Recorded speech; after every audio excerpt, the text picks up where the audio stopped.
Chapter 6.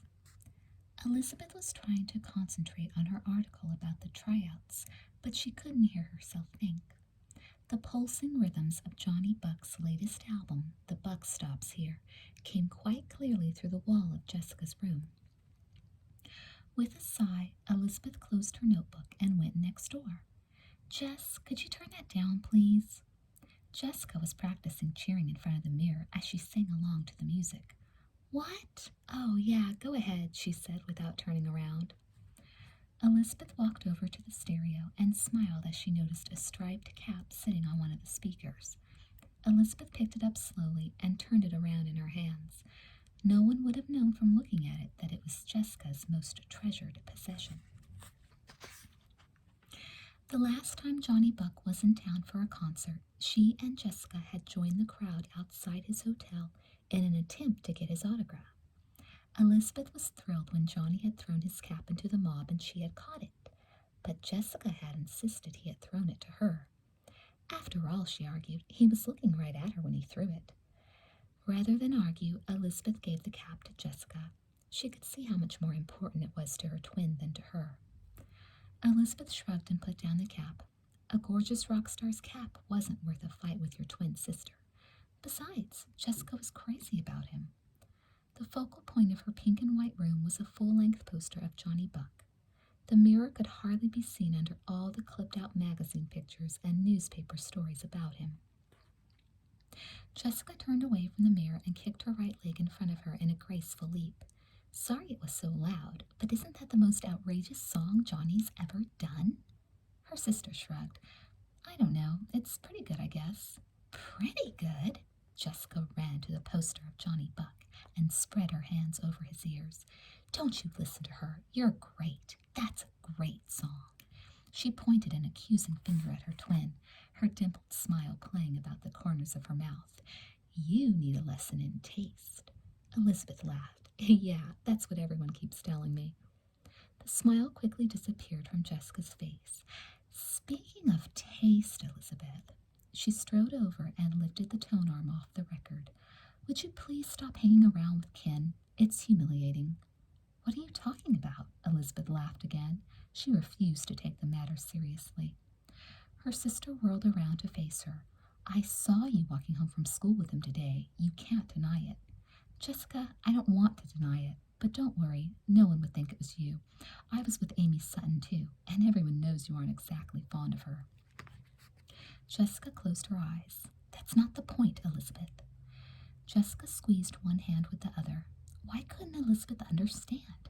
It made her look so bad in the eyes of the unicorns, her sister, going out with the shrimpiest guy in their class. "Look," she said, using her sweetest voice, "if it isn't true, why don't you just tell everyone? Couldn't you do that for my sake, please?" For a moment, Elizabeth was softened by her sister's plea. She did understand, even though Jessica would never believe it. But Elizabeth had made up her mind that she would not defend herself against lies. She didn't need to prove anything to anybody. She turned away. "Sorry, Jess, I can't do that." "But why? Why can't you, Lizzie? I don't understand," Jessica said in anguish. Elizabeth absently picked up the cap again and sat on Jessica's bed. She turned the cap over and over in her hands as she searched for the right words. It upset her to hurt Jessica. She would give anything to protect her, but she just wouldn't give in on the issue. "Jess, remember when we were little and Stephen broke that china vase?" She paused as Jessica nodded. "And Stephen told Mom that I broke it, so Mom punished me?" With a sigh, Elizabeth put the cap down and stood up. "And because I didn't say anything, Stephen confessed," she continued. "Well, this is sort of like that time, Jessica. I really think it's wrong to tell lies and spread rumors. People who do always end up wishing they hadn't." Elizabeth walked toward the door. "I don't need to deny I'm friends with Ken," she declared, "but I'd bet anything that Bruce ends up wishing he'd kept his big mouth shut." Ken sat on the edge of his bed with his elbows on his knees and tossed the tennis ball from one hand to the other. After a few moments, he stood up and began bouncing the ball on the hardwood floor where he had pulled the rug back. Even as he concentrated on the bright yellow ball, he was thinking over his conversation with Amy Sutton. "You shouldn't let people talk you out of doing something you really want to do," he repeated, remembering her words. Amy was right, and Ken knew it. If he wasn't good enough, then he wouldn't make the basketball team, but he would let the coach decide that, not Bruce Patman. Ken grinned and shook his head. You're all right, Amy, he said out loud with a soft chuckle. He returned his attention to the bouncing tennis ball. He'd been practicing for at least a couple of hours every night since Elizabeth had taught him the trick. There was no question in his mind that he had improved. He could feel it.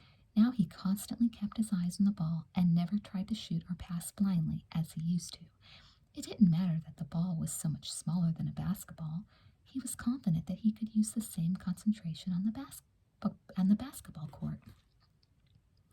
After a few moments, Ken raised his head and listened to the silence of his house. It was late afternoon, and a warm sunset glow came through his bedroom window. He was ready. Ken headed down the stairs with a determined look on his face. He flicked on the light and made his way down the steps to his basement. From a closet in the old playroom, he took his father's basketball. He bounced it experimentally on the cement floor, and the sound echoed cavernously off the hard walls. For a moment, Ken was paralyzed by the unexpected loudness. His nervousness returned briefly, but he drew a deep breath and started bouncing the basketball with the same rhythm he had developed with the tennis ball. Slowly at first, and then with increasing speed and confidence, Ken dribbled the basketball around the basement. He ran in tight circles, passing the ball behind himself and through his legs. He backed up, keeping the ball only inches from the floor, and then surged forward, the ball bouncing up high to meet his hand. He passed to himself, rebounding the ball off the cement walls of the playroom. And then, without hesitating for a moment, he shot the ball 15 feet to the large wastebasket across the room. With a soft metallic scrape, the garbage can skidded backward. The ball had landed squarely inside. "Score!" cried Ken, thrusting out 2 fingers for a count. He stood grinning for a moment. Then he caught his breath and jogged slowly forward to pick up the ball. "Okay, Matthews, so you scored. Big deal. Now let's start practicing." 1, 2, 3, 4, Amy whispered, kicking her left leg with the rhythm of her baton. 1, 2, up, catch, twirl, twirl, 3, 4. She went steadily on, practicing the complicated maneuvers with enough strength and skill to make up for her lack of natural grace. As the sun dipped below the horizon, Amy continued her baton drills. She pushed her hair out of her eyes with an impatient hand. "Concentrate, concentrate," she told herself.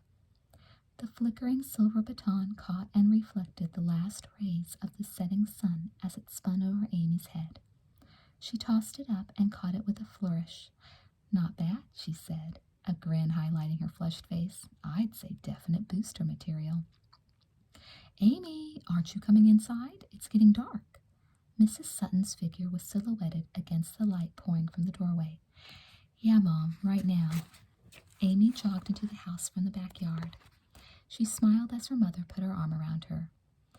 "I don't think my sister had any idea what she was doing when she taught you how to twirl that baton," Mrs. Sutton teased. "She created a cheerleading monster." "Well, first I've got to pass the tryouts, then we'll see who's a cheerleader," Amy added with a smile. The phone rang as Amy reached for a can of soda. "I'll get it."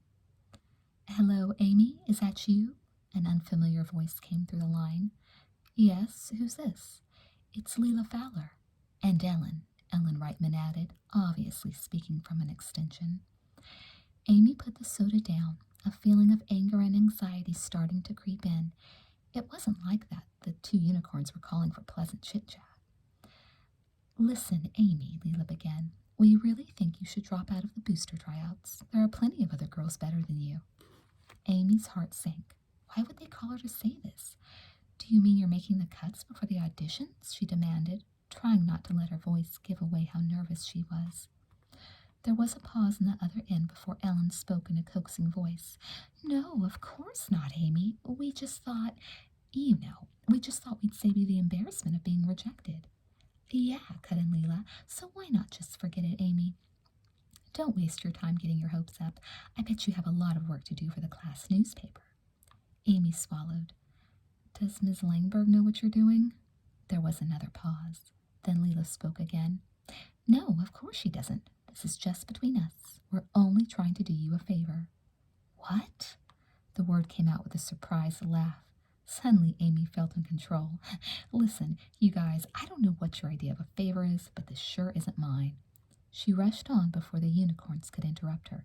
And I am definitely not dropping out of the auditions. If you want to cut me after I audition, then go ahead, but you can't scare me away. Leela's voice came over the line. It was soft and slightly threatening. Amy, you're making a big mistake. Drop out. I mean it. No! Amy slammed the receiver down before Leela or Ellen could answer her. She stood for a moment by the phone, slightly out of breath and shivering. No, she whispered, shaking her head. No way. Chapter 7. Pizza burgers again? I swear we should go on a hunger strike. Jessica set her tray down at the unicorn's lunch table and slid into a chair next to Leela. Said Leela. She munched a carrot stick and eyed Jessica's lunch suspiciously. You shouldn't eat stuff like that anyway, she said, pulling another carrot stick from a plastic bag. You'll get fat. Leela silently held out the bag. Jessica blushed and looked down at her food, her appetite suddenly gone. Leela could do that sometimes. She laughed nervously and reached for a carrot stick. I don't even want it anyway, she decided, pushing the untouched pizza burger away. Did Ellen tell you about us calling Amy last night? Leela's voice was low, and she leaned forward to put her elbows on the table. Yeah, I can't believe she actually hung up on you guys, Jessica said, shaking her head in amazement. Leela smiled scornfully. Don't worry. When Janet and Ellen get here, we'll figure out what to do about her. All right. Oh, by the way, Leela added casually, picking a tiny bit of fuzz off her sweater, guess who's coming to Sweet Valley? Jessica's blue-green eyes lit up with anticipation. Who? She asked breathlessly. A huge smile broke out on Leela's face. Johnny Buck. No! Jessica was in shock. For a moment she sat still, paralyzed with joy. Then she gulped, suddenly on fire with impatience. When do tickets go on sale? I have to go. How much are they? What am I going to wear? Leela nodded, smiling. The tickets go on sale in a couple of days, I think, and they're $25. Each? It seemed like an enormous sum to Jessica, especially considering she'd have to buy a new outfit and get all the concert paraphernalia. She glared at Leela briefly. Leela Fowler never worried about money. Her father was very wealthy and wasn't around enough to know how she spent it anyway. Jessica's smile reappeared. No amount of money would be too much, she decided firmly. Suddenly, another thought occurred to her. I just hope I can go, she said. Why wouldn't you be able to? Leela asked, her eyes widening with surprise. Jessica shrugged. I don't know. You never know what parents will or will not let you do. Last time he was in town, my parents thought I was too young. Can you believe it? But I'll find a way, she said fiercely. I'd rather die than miss his concert. Something's got to be done. Startled, Jessica looked up as Ellen and Janet sat down with them. She knew without asking what Janet meant because she was glaring fiercely at Amy Sutton, who had walked in ahead of them. Having to deal with Amy drove away the excitement Jessica and Leela had felt over Johnny Buck's concert. Jessica knew she had to take a stand and prove to her friends that she was with them 100%. About Amy? She asked hesitantly. Janet nodded, opening her own bag of raw vegetables. Yeah, she said, taking a huge bite of celery. Through the crunching, she added, that girl just doesn't know when to quit. We've got to teach her a lesson, and we think we know how. You've got to help us, Jessica. Jessica hesitated. What if their plan hurt Elizabeth too? Elizabeth was friendly with Amy, and the unicorn's plan might involve her. The idea made her very uncomfortable. Jessica had to be sure Elizabeth wouldn't be involved and that she would never find out what they were up to. But whatever the plan was, Jessica was a unicorn, and she knew she'd have to go along with what the other unicorns wanted. She drew a deep breath. Okay, what is it? Ellen and Leela exchanged a knowing look, and then both burst into giggles. Janet nodded. We're going to send Amy some fan mail. An expectant smile broke over Jessica's features. This was beginning to sound good. Suddenly, all her determination returned. Elizabeth could take care of herself. Care to explain that? She asked, helping herself to another carrot stick. Ellen leaned forward. Well, she said, her blue eyes sparkling, we thought we'd just write a letter from Ken Matthews to Amy. No! Jessica was scandalized and delighted. Her mind began to race as she thought of all the possible consequences of the plan. First of all, it didn't affect Elizabeth at all. It was just between Amy and Ken. With growing excitement, Jessica pulled out a spiral notebook and opened it to a blank page. She raised one eyebrow. So, where do we begin? You do it, Jessica, Janet sat back, grinning. Jessica smiled and bent over her notebook. Her pen flew quickly over the paper. Now, this will blow her mind. Dear Amy, I watched you at cheerleading practice. I hate to say it, but the other girls are a lot better than you, and I think you should quit. I'm saying this because I really like you and I don't want you to get hurt. But no way are they going to pick you. When you're up against competition as awesome as the unicorns, you shouldn't even bother. Even Elizabeth agrees with me. Maybe we could sit together at lunch sometime. From Ken. The unicorns took turns reading the note and smiling with satisfaction. But another idea was forming in Jessica's mind. If she could make sure that Elizabeth, Amy, and Ken would stop being friends, she'd be even more delighted.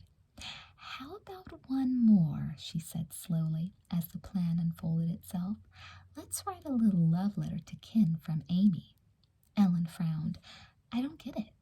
I do, Leela cut in, her smile matching Jessica's. It's a sort of insurance. The rest of the unicorns nodded as they figured out what Jessica wanted to do. How should it start? Asked Mary Giacchio, a seventh grader, licking her lips. Leela smiled slyly. Well, for starters, I think Dear Ken. No, interrupted Janet, her eyes shining. My dearest Ken would be better. Yeah, Mary cut in. It's got to be gushy, so Ken will just die of embarrassment. Leela nodded. You're right. We'll fix it so he never talks to her or Elizabeth again. Jessica chewed thoughtfully on the end of her pencil. A smile broke gradually over her face as an idea came to her. She looked at Leela with a triumphant gleam in her eye. I've got it. Feast your eyes on this. The unicorns leaned across the table and looked over Jessica's shoulder as she started to write. Every now and then a giggle escaped from the group. The tip of Jessica's tongue showed between her lips. She was concentrating so hard. Finally, she was done. Dearest Ken, the past week has been terrible, or do I mean wonderful. Ever since getting to know you, I can't stop thinking about you. Every time I see you walking down the hall, I wish we were walking together. I even dream about you. It's wonderful. I don't care if you're so much shorter than me. I love you anyway, Ken. I really do. I talked to Elizabeth about this, and she told me I should come right out and tell you. She's always saying honesty is the best policy, and she's right. But I'm too shy to tell you to your face. So next time you see me, all you have to do is smile, and I'll know you feel the same way too. Oh, Ken, I can't live another day without knowing if you love me too. I love you. Love and kisses, Amy. Leela shook her head with appreciation. Jessica, you have really outdone yourself this time. I guess Elizabeth isn't the only one in your family who can write. She looked down at the letter again. I especially love the line about not caring if he's so much shorter. It's great. Yeah, said Ellen, it's really a masterpiece, the whole thing. Ken will absolutely die, declared Mary. Jessica looked up. Well, that ought to do it. This will put an end to Elizabeth, Amy, and Ken hanging around together. Then she thought of something. I can slip this one to Amy, but how should we give Ken his? Ellen smiled. His locker is a few down from mine. I could slide it under the door. She adjusted a purple ribbon around her hair and read the letters once more. Hey, Jessica, how come you put in these parts about Elizabeth? That way Ken and Amy will both stay away from her, too, Jessica answered impatiently. She smiled at her own cleverness. Ken and Amy would just stop being friendly toward Elizabeth. Her twin would never know why. There was no way Elizabeth would ever find out about these letters. After all, Ken and Amy wouldn't tell her, and none of the unicorns were about to spoil their perfect plan. Besides, she was sure Elizabeth wouldn't mind that much anyway. Jessica couldn't believe that Elizabeth really did want to be friends with those two. She figured Elizabeth was just nice to them out of pity. That was typical of her twin. Leela tossed her light brown hair back over her shoulder. With a sly smile, she said, "You think of everything, don't you?" Jessica Wakefield grinned. She ripped Ken's letter from the notebook and folded it carefully. Then she put his name on it and handed it across the table to Ellen. "Do you think you can have it written by tomorrow afternoon?" Elizabeth asked Amy as they walked down the hall. "I'd like to put it in this week's Sweet Valley Sixers." Amy shrugged. "Sure, I guess so. Oh, you know what?" she continued with a lopsided grin. "The unicorns have struck again. At least, I think it's them." Elizabeth looked at her friend, a worried frown passing briefly across her face. What did they do now? Amy stopped for a minute and shifted her books from one arm to the other. "I got this note," she explained, "that said it was from Ken, and it told me to quit the booster tryouts. But I know Ken would never write that, especially after we had that talk about basketball and all that. Don't you think?" She looked hopefully into Elizabeth's eyes. "Oh, Amy, how could they? I'm sure Ken wouldn't write something like that. The only logical answer is that it's a unicorn, still trying to scare you off." Elizabeth shook her head angrily. "Yeah, that's what I figure. Hey, there's Ken. I can ask him. Hey, Ken, wait up."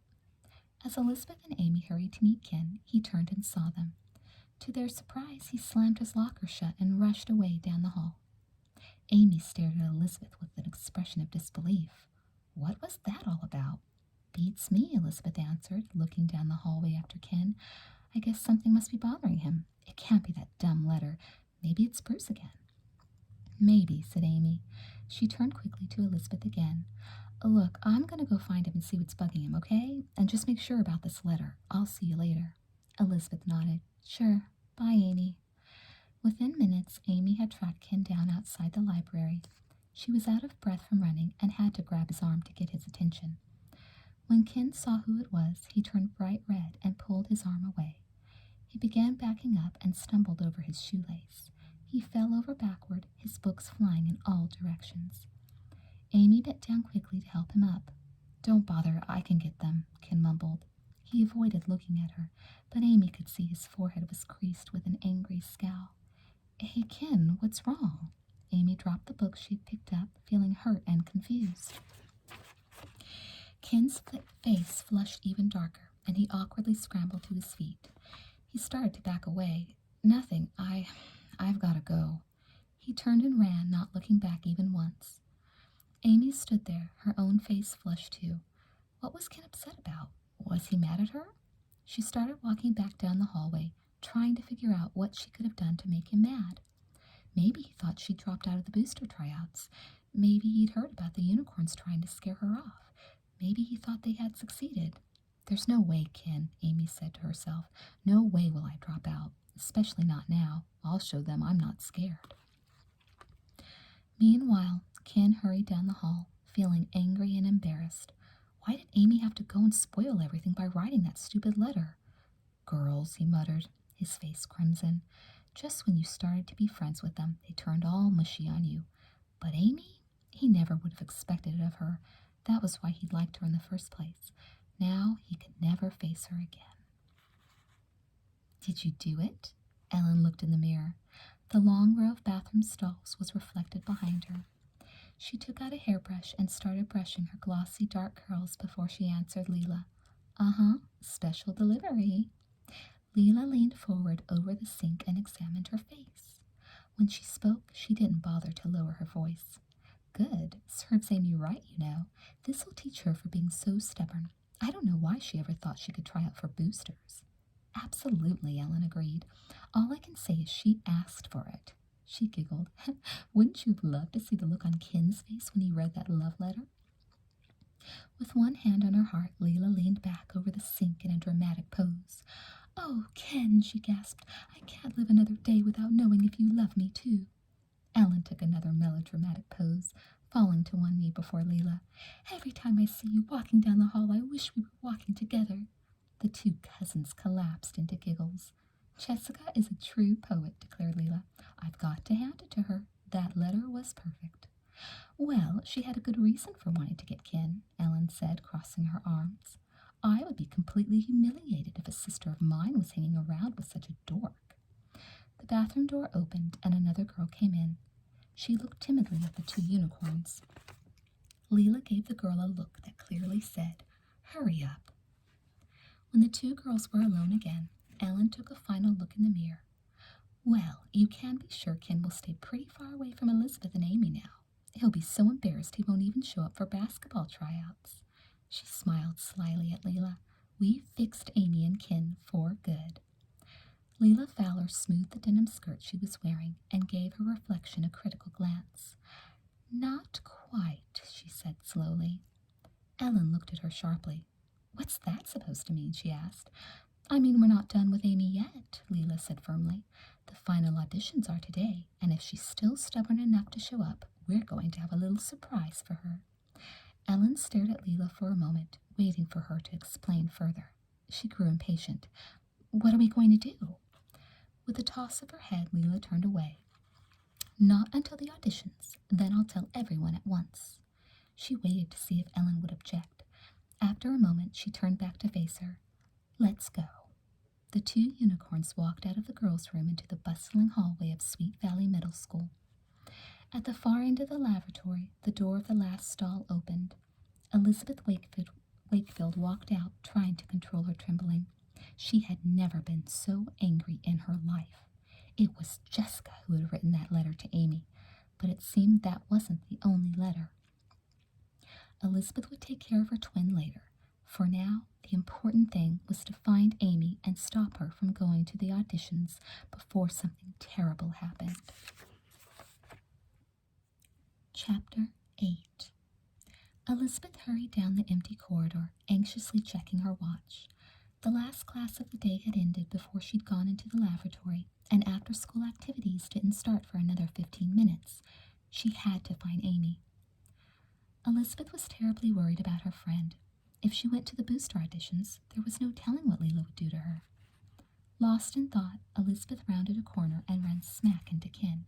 "Oh, sorry," he mumbled, dodging away from her. Ken, wait!" Elizabeth chased after him. She couldn't let him go on thinking Amy had written that love letter. She caught up with him. "Now listen to me, Ken. I'm not letting you go until you hear what I'm going to tell you." Elizabeth looked straight into his eyes, her forehead creased. Ken gulped. What is it?" He was blushing bright red and kept looking away, as if searching for a way to escape. "Did you get some kind of letter from Amy Sutton?" Elizabeth asked. The color of Ken's face deepened. "Listen, I don't want to talk about it, okay? Just forget it." But Elizabeth wouldn't give up. "Well, did you?" Ken met her worried gaze, his own eyes filled with embarrassment. He nodded at last.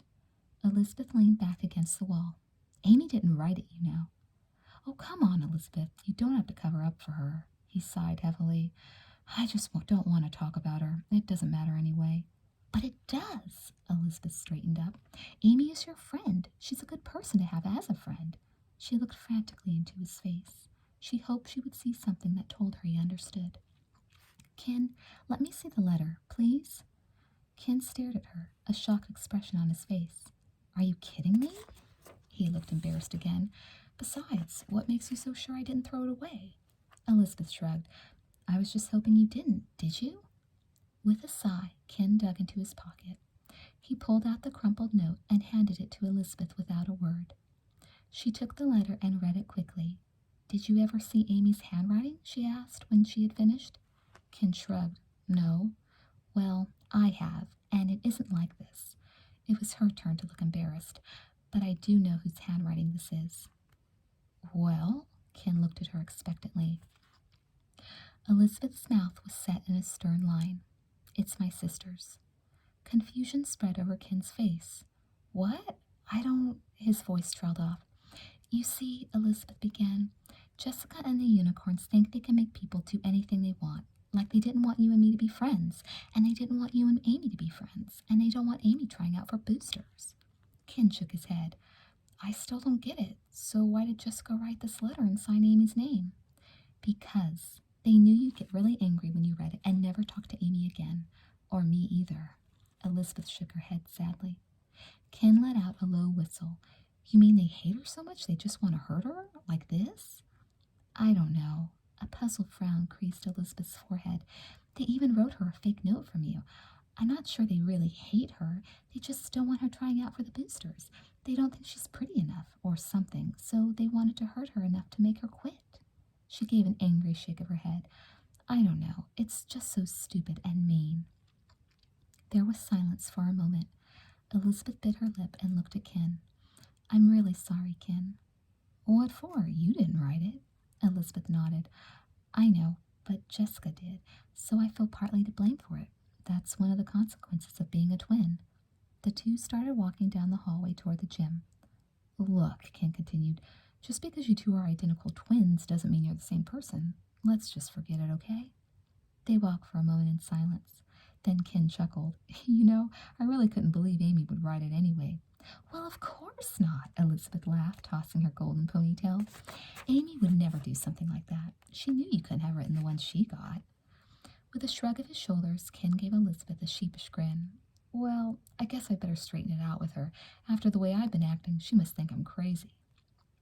Elizabeth stopped suddenly, and her hand flew to her mouth. Oh no! I've got to find her. It's almost time for the booster tryouts. Come on, you've got to get to the locker room and change. Yeah, Ken mumbled, suddenly feeling nervous. As they arrived at the gymnasium, Elizabeth wished a hurried good luck to Ken and raced inside. She glanced around the huge room for her friend. She soon spotted Amy on the floor and strode over to where she was warming up. Amy, I've got to talk to you, Elizabeth said in a whisper. Amy saw the serious look on Elizabeth's face and quickly stopped.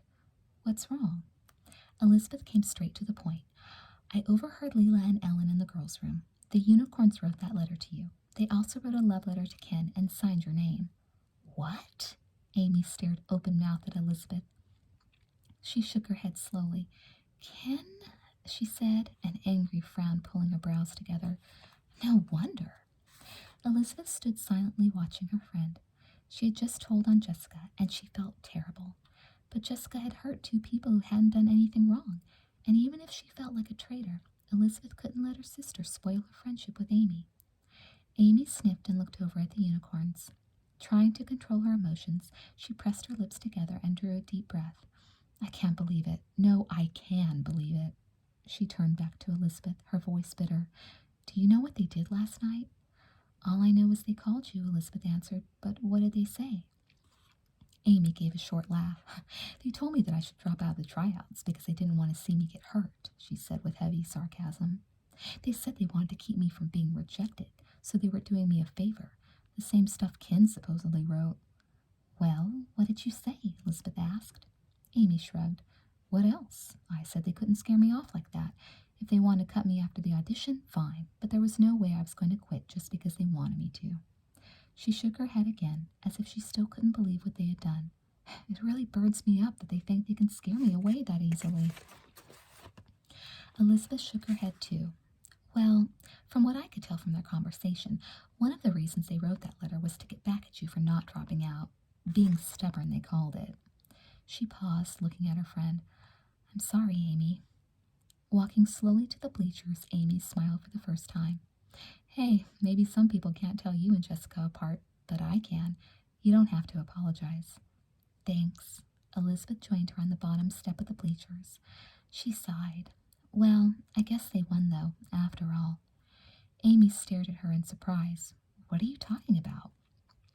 A blush warmed Elizabeth's face as she stammered. But you've got to quit now, Amy. No, I don't.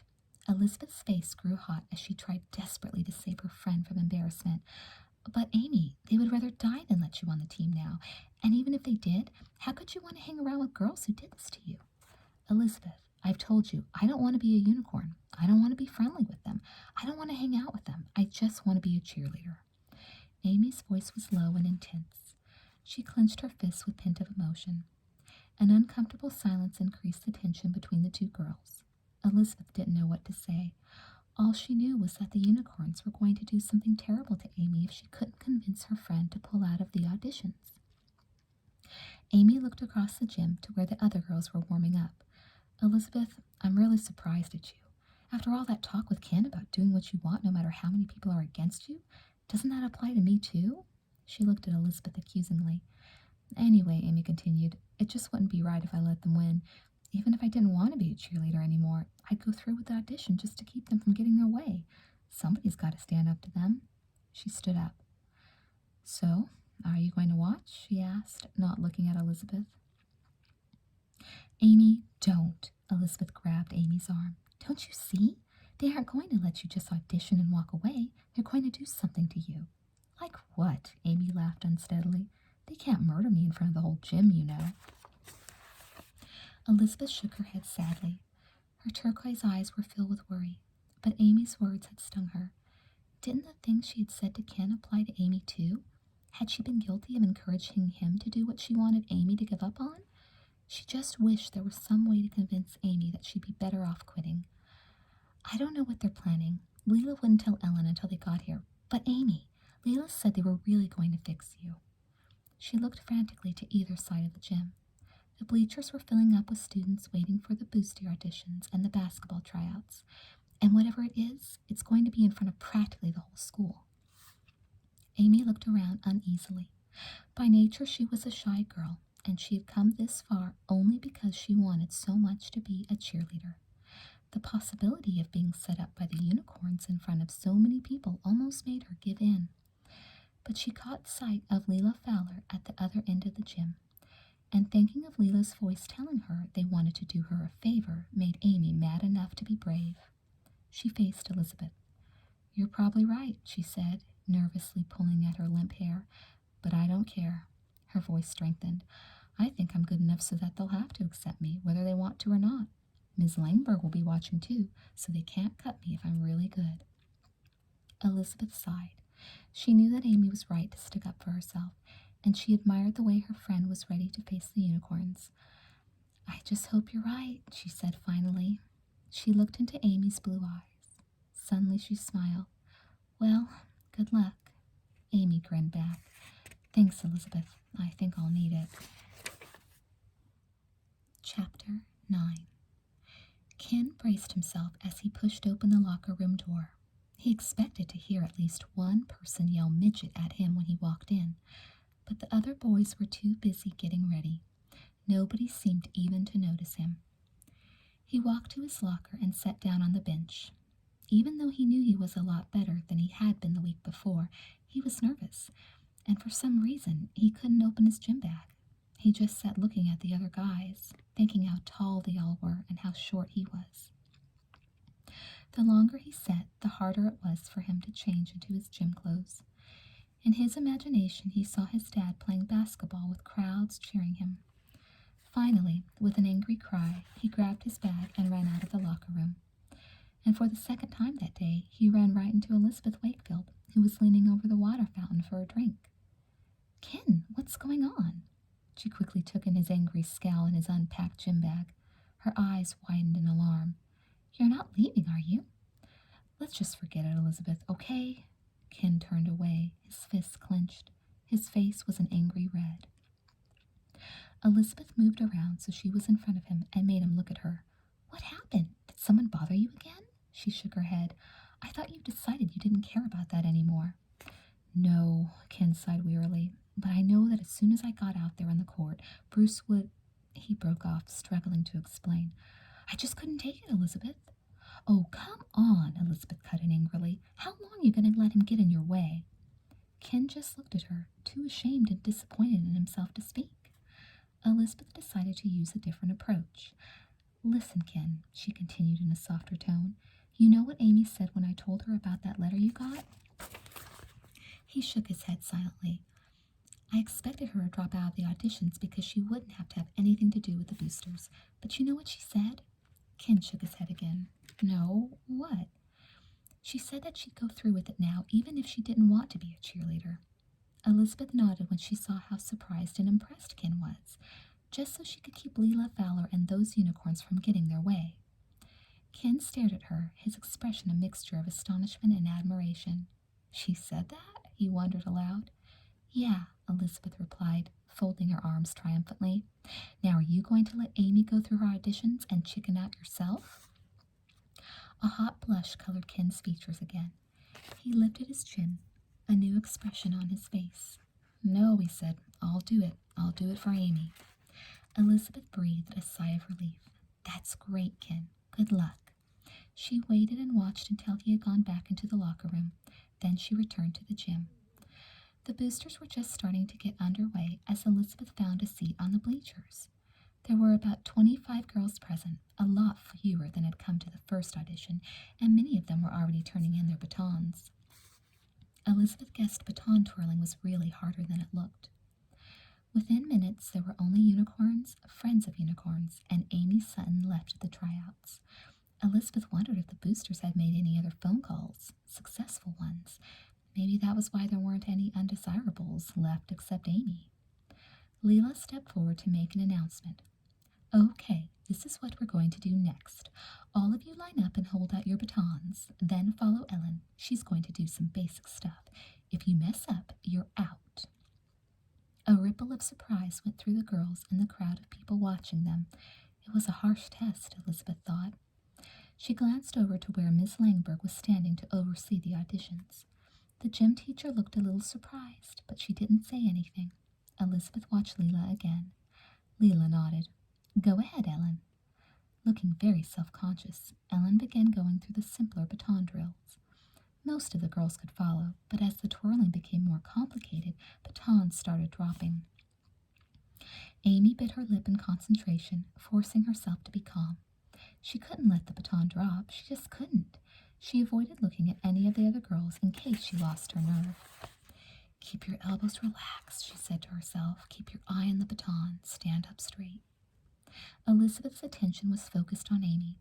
She knew there were spots for 4 more girls on the boosters, to bring the total to 8, but judging from the competition, it looked as though Amy didn't stand a chance.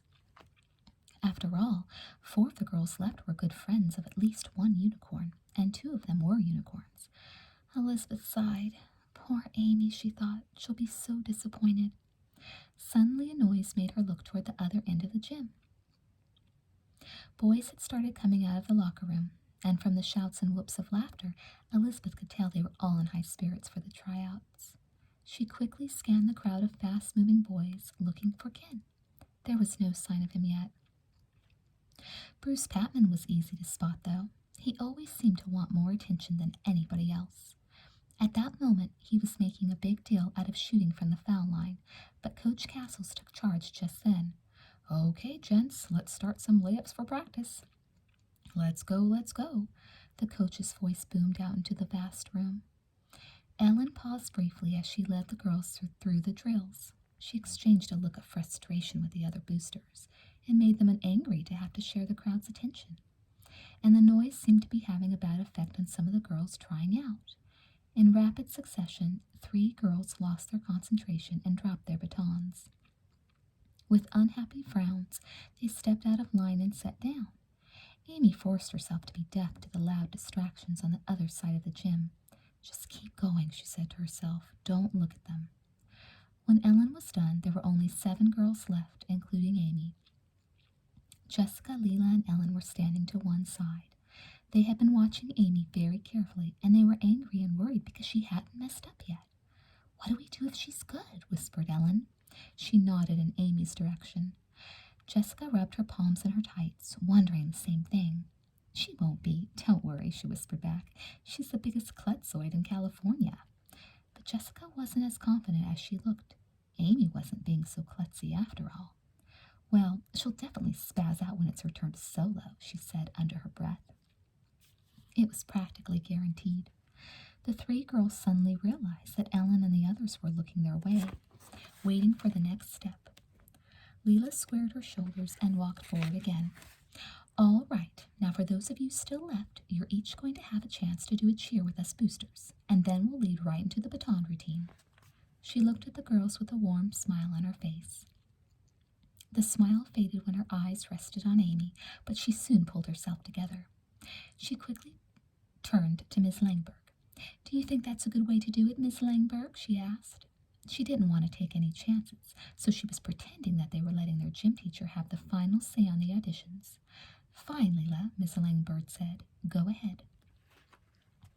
Leela smiled sweetly at her and then turned back to the girls. We're going to do the same one we practiced last week, right? The He's Our Man cheer? Okay, everybody remember it? The 7 girls nodded. And remember, if you drop your baton, you're out, put in Janet, looking straight at Amy. Penny, Leela said, pointing to the girl standing closest to her. Why don't you go first? The pretty, fair-haired girl smiled and stepped out of line. The boosters paired off on either side of her and gave her encouraging nods. Ready? Asked Jessica with a friendly smile. Let's use, how about Dave? Penny giggled. Dave was the name of the boy she liked, and Jessica knew it. Sure, she answered, still smiling. At Jessica's signal, the 5 girls began to cheer, chanting, Dave, Dave, he's our man. If he can't do it, no one can. 5 bodies moved in unison, and 5 strong voices sounded out together. When the cheer was over, the girls started the baton routine. Elizabeth could tell that none of the boosters were especially good with the baton, but at least no one dropped it. No one except Penny. As they tossed the batons up in front of them, Penny slipped from her hand with a noisy clatter. It quickly rolled away on the floor. There was a brief silence. Everyone looked at Penny in surprise. Her face held an expression of shock. Oh, she wailed. She covered her face with her hands and ran sobbing from the gym. Elizabeth's heart went out to the girl. She must have really wanted to join the booster, she said to herself.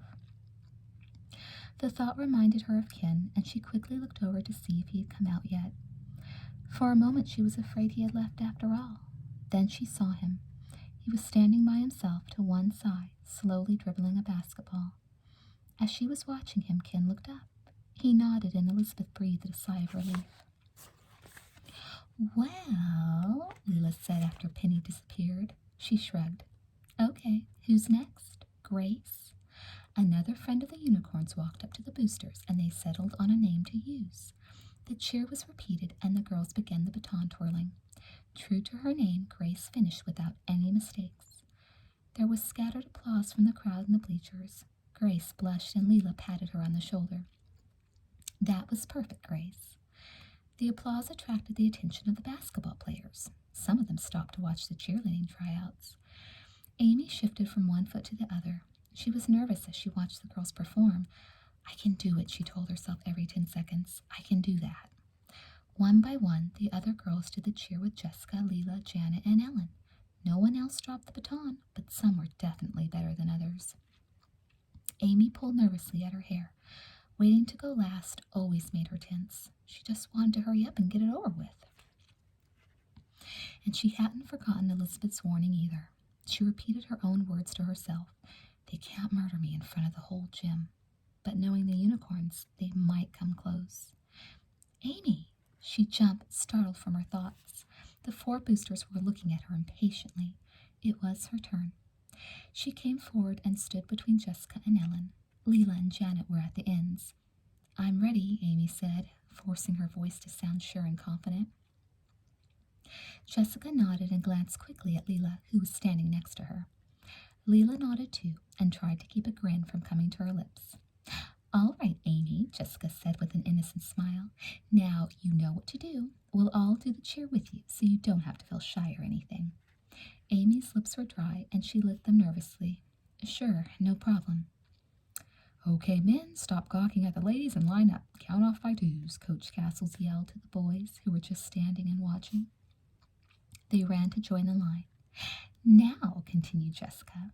She was glad, for a change, for the noise at the other end of the gym. Maybe it would make Amy just nervous enough to drop her baton. Let's take a name we haven't used yet. Any suggestions? She asked, looking straight at Ellen.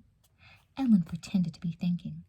I know, she exclaimed with a smile. How about Ken? Amy's heart jumped. The unicorns really knew how to play dirty. She knew this was going to be embarrassing. The bleachers were packed. But after all, she reasoned, it wasn't as if she would be doing it alone. Chapter 10. Get moving, Matthews. Coach Castles gave Ken an encouraging nod. Ken nodded in response and joined the line of boys running to the basket for layups. He waited nervously for his turn, staring at the hoop. He didn't want to meet the stares of any of the other boys. He wasn't going to give them a chance to tease him. When his turn came, he bounced his ball a few times and then ran in. With a burst of speed, he jumped up and bounced the ball off the backboard. It fell cleanly into the basket. Lucky break, midget, jeered Bruce Patman. Let's see you do it again. Ken glared at Bruce and took a place at the end of the line. Just you wait, Bruce, Ken said to himself. Just you wait. The next few minutes were spent on layups. Ken missed a few, but he made more baskets than he lost. He still kept his head down and didn't look at any of the guys. He didn't want to see them laughing at him. He was afraid he'd lose his nerve if he did. When the coach asked the boys to count off by twos, they lined up and did so quickly. Coach Castles blew his whistle shrilly and announced a practice game, ones against twos. Ken was a 1, and he was pleased that Bruce Patman was a 2. I'll get you, Bruce. Just watch me. Ken stood to one side, dribbling his ball. Just then, Ken looked over at the other side of the gym. He stopped bouncing the basketball for a moment. He could see Amy standing between Ellen Reitman and Jessica Wakefield. All right now, on 4, Jessica was saying. 1, 2. The muscles of her right leg tensed as she prepared to kick. 3. Amy's lips parted and she drew a deep breath. This is it. Let me be good, she prayed. 4. Ken, he's our man, Amy yelled at the top of her lungs as she kicked forward. But she was cheering alone. Just as she had begun, the 4 boosters had stepped backward, leaving her to scream by herself in the middle of the gym. In less time than it took to think it all through, Amy decided to go ahead and finish. If he can't do it, no one can. Elizabeth was horrified. So that was what the unicorns had planned. They wanted to embarrass Amy by making her cheer all by herself. Amy's voice rang out loudly across the gym. Just as he was dribbling toward the basket, Bruce Patman turned to see who was yelling. The sight of Amy Sutton, all by herself, kicking and yelling her way through a cheer for that midget, Ken Matthews, was more than Bruce could stand. He stopped in his tracks and started laughing and pointing. That was all the opportunity Ken needed. He ducked in toward Bruce and grabbed the basketball. He ran madly for the other end of the court. Bruce was left staring after him with a dumbstruck look on his face. Weaving and turning, Ken dribbled the basketball with skill and coordination. The other players on his side took a moment to come to their senses, but then they ran with him and they passed the ball back and forth on the way to the net. Amy took it all in. Then, with even more energy than before, she started the cheer again. Ken, he's our man. If he can't do it, no one can. The crowd quickly realized what was happening at the other end of the gym and started cheering. Ken Matthews was dodging around Bruce Patman, who had finally caught up. Ken's short size seemed to help him. He kept ducking and slipping around the other players. It seemed as if every time the opposite side thought they had the ball, Ken was running with it again. No one could catch him. Coach Castles was standing with his mouth open. His clipboard hung forgotten at his side. Was that Matthews? Ken passed the ball between his legs and quickly spotted an opening behind Bruce. He jumped up for a basket, and in it went. The kids in the stands went wild. It wasn't every day they got to see Bruce Patman left in the dust. But their attention soon turned back to Amy. They couldn't believe what they were seeing. After she had finished the cheer, Amy had started in on the boosters' baton routine. But she didn't stop there. She was going off on her own routine now, the one she had been practicing for so long. The baton flashed and spun as she twirled it over her shoulders and behind her back. It flipped under her legs and flew higher and higher in the air as Amy spun beneath it. She grabbed the baton with her left hand as she was spinning it with her right and passed it back. She didn't break the rhythm once. The silver wand became hypnotic in Amy's hands. It spun faster and faster and seemed to be everywhere at once. Amy's face was flushed with excitement and concentration. She looked like a different person. Elizabeth stared at her, amazed. She knew Amy had been practicing, but this was incredible. No one could do what Amy was doing. She quickly glanced at the boosters. Jessica and the others were standing with their mouths hanging open, shocked. Jessica gulped and turned glazed eyes toward Leela. Leela just shook her head, speechless. On the basketball court, Ken was aware that Amy was bringing down the house. It made him feel even more confident. He looked for an opportunity and stole the ball again, dribbling like crazy for his team's hoop. He jumped and scored. With a final flourish, Amy caught her baton and bowed low to the crowd. No one knew whom to cheer for more, Amy Sutton or Ken Matthews. Everyone jumped up, screaming with excitement. Ken was quickly surrounded by his fellow basketball players, and Amy found herself being congratulated from all sides by the girls in the audition. Through the crowd, Amy and Ken caught sight of each other. They both grinned. "We showed them, Amy," yelled Ken. She waved her baton, a tremendous smile threatening to split her face. "Boy, we sure did," she cried. After the crowd had disappeared, there were just a few people left in the gym. Amy was sitting on the bottom step of the bleachers next to Elizabeth, trying to catch her breath. She was exhausted. Never before had she been the center of attention like that. She looked up as Jessica, Leela, Ellen, and Janet walked toward her. Amy cast a quick glance at Elizabeth and raised her eyebrows. Amy?" Jessica began, a blush turning her face pink. She turned to Leela and the others and then back to Amy, clearly embarrassed. Amy tried not to smile. "Yeah? Did I make the squad?" "Did you?" Jessica suddenly burst out laughing. It seemed to settle the tension. For the first time, she spoke to Amy without being scornful. "You were great, Amy. That was outrageous." Leela smiled weakly. "Yeah, we'd like you to be on boosters, Amy. That is, if you want to," she added quickly. "I want to," Amy answered, nodding her head. "And that's all I ever wanted, you know." She looked straight into Leela's eyes. Then she looked directly at each of the boosters in turn. She shrugged. "Just let me know when practices are, that's all." "Sure," said Jessica, smiling. She turned to the unicorns. "Well, I guess we should figure out who else made the team, huh?" Leela nodded, and the four moved away for a conference. "Well, I guess I should say I'm sorry, Amy." Elizabeth looked at her friend with admiration and shook her head. "I shouldn't have been so down on you for trying out. I didn't exactly show a lot of confidence in you." Amy smiled.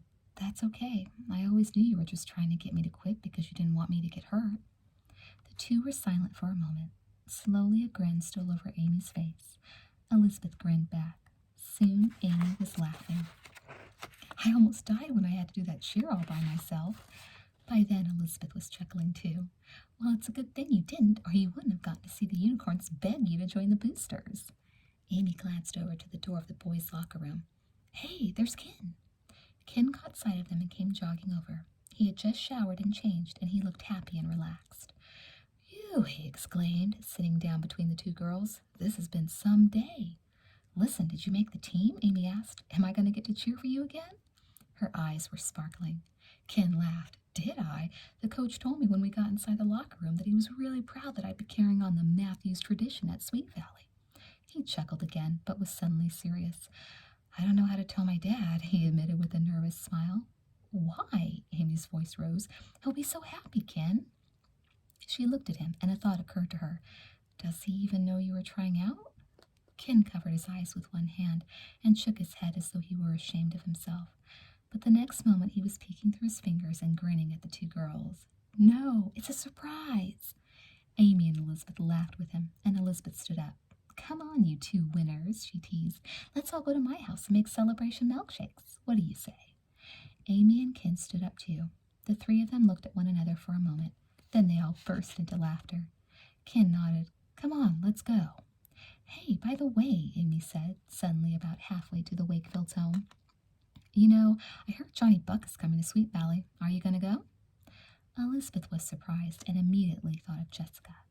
In her imagination, she saw the striped cap sitting on Jessica's record collection. She saw the life-size picture of the handsome singer on the wall of Jessica's pink and white room, and the clippings crowded around the edges of the mirror. Elizabeth wondered if her sister knew that the man of her dreams was about to come to Sweet Valley. She sighed. "I don't know. I guess I'd like to. But the last time he was here, my parents said we couldn't go." She grinned. "But we did go to his hotel, and we got his cap."